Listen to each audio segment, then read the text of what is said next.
14 अगस्त का दिन है लेकिन पाकिस्तानी अवाम 14 अगस्त 14 अगस्त सेलिब्रेट नहीं करना चाह रही।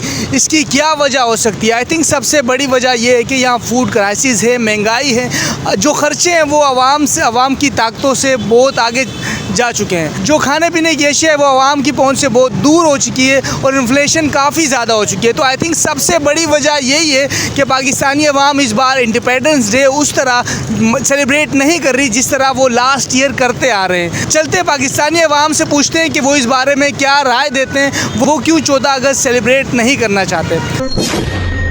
आपसे एक क्वेश्चन करना चाहता हूं कि पाकिस्तानी इस बार 14 अगस्त 14 अगस्त जो इंडिपेंडेंस डे है पाकिस्तान का, वो क्यों सेलिब्रेट करना नहीं चाहते?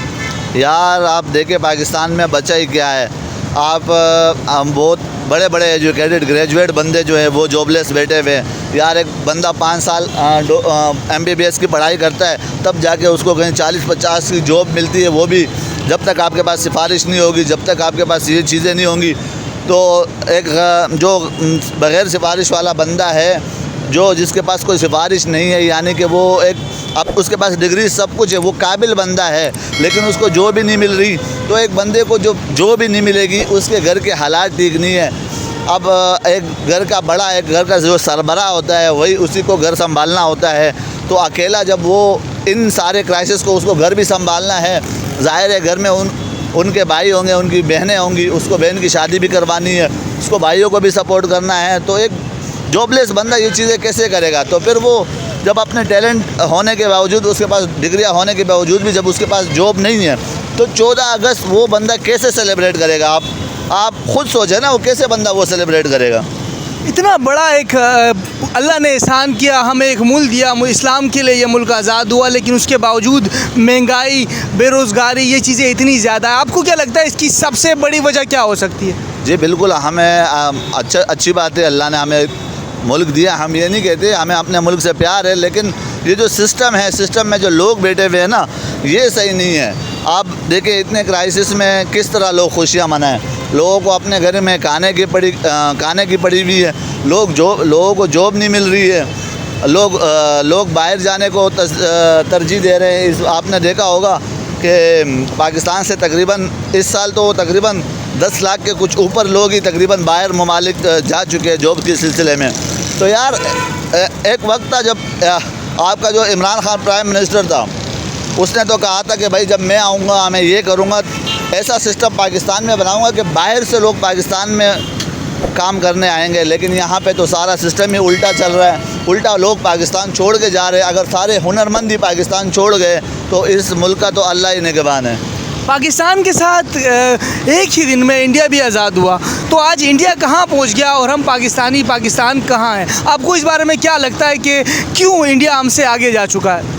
जी देखिए, बिल्कुल देखिए, इंडिया जो है ना, वो वहाँ की अपने जो लोग हैं, जो वहाँ पे टैलेंटेड लोग हैं, जिसके पास डिग्री है, जो भी काबिल बंदा है, वो उनकी कदर करते हैं। एक बंदा जिसको अपनी इंडिया में ही अच्छी खासी सैलरी मिल रही है, या उसकी अच्छी खासी गवर्नमेंट जॉब है, या उसकी अच्छी खासा उसको अपॉर्चुनिटीज़ बिज़नेस के दिए हुए हैं, तो फिर कोई अपना जो उनका देश है इंडिया, वो क्यों छोड़ के जाएगा? आप खुद सोचिए, अगर मुझे ही पाकिस्तान में, यानी कि या आपको कोई बहुत बेहतरीन अपॉर्चुनिटी मिल जाए, या मेरे जैसे कोई बंदे को मिल जाए पाकिस्तान में ही, तो मैं क्यों पाकिस्तान छोड़ के जाऊँगा? बात होती है सिस्टम की, बात होती है टैलेंट की, कदर की। इंडिया में हो सकता है, देखो बुरे लोग तो हर जगह होते हैं, लेकिन जहाँ तक कि उनकी इकोनॉमी है, ये ऐसे ही तो ऊपर नहीं गई ना। कोई तो है ना, अब तो कोई तो सोच वाला बंदा है ना। अब नरेंद्र मोदी जितना कुछ कर रहे हैं इंडिया के लिए, हमारे प्राइम मिनिस्टर को भी उनसे सीखना चाहिए कि यार सिर्फ जाके लोगों से ये नहीं कहना होता है कि यार मैं मांगने नहीं आया और मैं ये और वो। आपको नरेंद्र मोदी से कुछ सीखना चाहिए, जिस तरह का वो खुद बंदा एक मिडिल क्लास फैमिली से जाके गरीब बंदा था, जिस तरह वो मुल्क चला रहा है, मुल्क इंडिया चला रहा है। तो हमारे वज़ीर आज़म जो अभी जो हैं शहबाज शरीफ और नवाज़ शरीफ से यही रिक्वेस्ट है कि भाई आप नरेंद्र मोदी से ही कुछ सीख लें, किस तरह वो मुल्क को आगे लेके चल रहे। कब तक इस तरह हम पाकिस्तानी रुलते रहेंगे? लोग हम पे हंसते हैं, हमारा एक परचम है, हमारा एक नाम है, हम दुनिया में जाने जाते हैं। तो अगर आपके कायद आज़म ने दिन रात एक करके ये मुल्क हमें आज़ाद करके दिया था, वो कायद आज़म ने ये थोड़ी कहा था कि आप पाकिस्तान का बेड़ा ही गर्क कर दो। पता नहीं कैसे कैसे लोग आके सिस्टम में बैठ गए कि दिल खून के आंसू रोता है।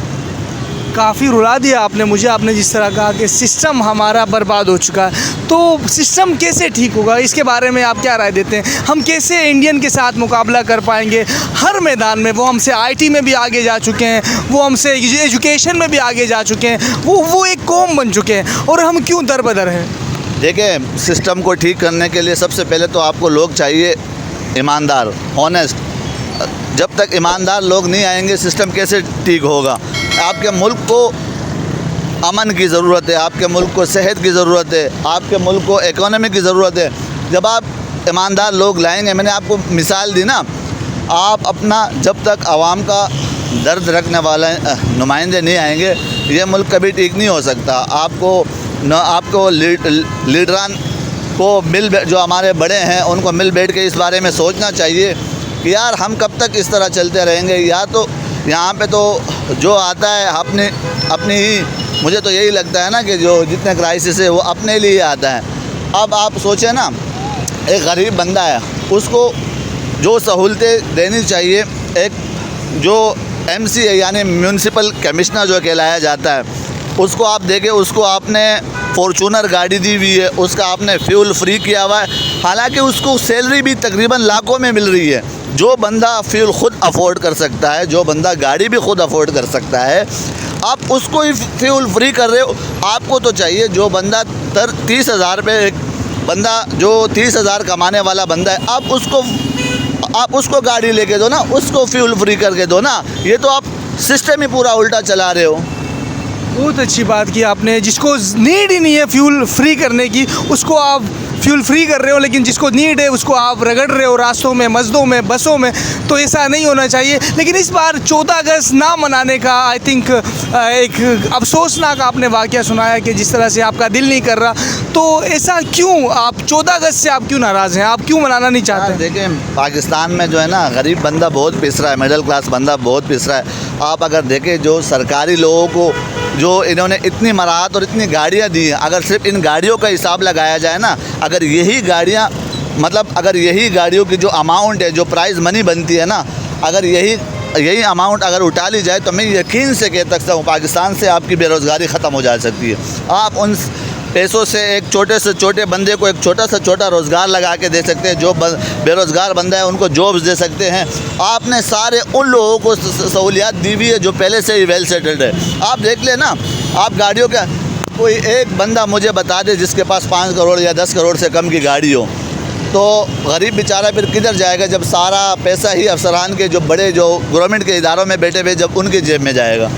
काफ़ी अफसोस की बात है कि आपको इतनी सारी नॉलेज होने के बावजूद भी आपको धक्के खाने पड़ रहे हैं। आपको 14 अगस्त 14 अगस्त इंडिपेंडेंस डे होता है पाकिस्तान का, वो मनाने का आपका दिल नहीं कर रहा। तो चलिए एंड करते हैं इस वीडियो को। नाज़रीन, अगर आपने अभी तक हमारे यूट्यूब चैनल को सब्सक्राइब नहीं किया तो अभी सब्सक्राइब करें और साथ में लगे बेल आइकन को भी ज़रूर प्रेस करें, ताकि हमारी नई आने वाली वीडियोज़ आपको बर वक्त मिलती रहे। अब तक के लिए इतना ही, मिलते हैं अगली वीडियो में। तब तक के लिए अल्लाह ने के मान।